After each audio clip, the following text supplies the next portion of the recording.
ఈరోజు క్రీస్తు రాజ్య సువార్తను అడ్డగించి మీరు మా ఊర్లోకి రావద్దు అన్నాడు కూడా ఇంటికి వాడు భార్యని పెట్టి తాళం వేసుకున్న ఆడంగి వాడితో సమానం, చేతకాని వాడితో సమానం. చెప్పండి ఎవరితోనైనా, డోంట్ కేర్. తరలా భయపడేవాళ్ళం కాదు కదా, భయపడితే మీసం ఎందుకు దిగుతారు? మేమే గొప్పోళ్ళు, మేమే పెద్ద పౌరుషంగాళ్ళం, పోటుగాళ్ళం అనుకుంటారు కదా చాలామంది.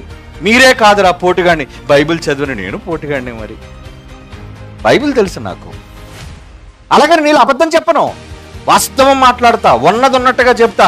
చేతనైతే నన్ను తప్పని నిరూపించు, అంతే కదండి. ఈరోజు ఈ దేశంలో నేను బైబిల్ పట్టుకొని వస్తుంటే ఎందుకు భయపడిపోతున్నావు? మా ఊర్లోకి రావద్దు అంటే నువ్వు నమ్మినది అంత వీకా? నువ్వు నమ్మింది అంత వీకా?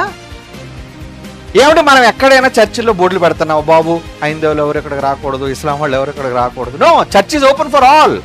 అందరికీ గుడ్ ఓపెన్, నువ్వెవరైనా రావచ్చయ్యా, వెల్కమ్. యెహోవా చేత ఆశీర్వదింపబడినవాడా లోనకి రమ్ము. బోర్డు పెడతారు మన వాళ్ళు, వచ్చి కూర్చో, నీకోసం ప్రార్థన చేయమంటే ప్రార్థన చేస్తాం. అంతేగాని క్రైస్తవులకు తప్ప హైందువులకు మాత్రం మా గుడుల్లో నీకు అనుమతి లేదు అని అన్నావంటే ఏంటనమాట?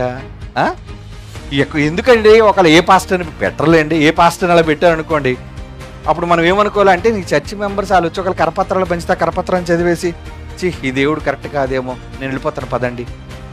మనం అంత వీక్ కాదండి. మనం నమ్మిన గ్రంథం బైబిల్ అంత వీక్ కాదండి, చాలా స్ట్రాంగ్, గట్టిది.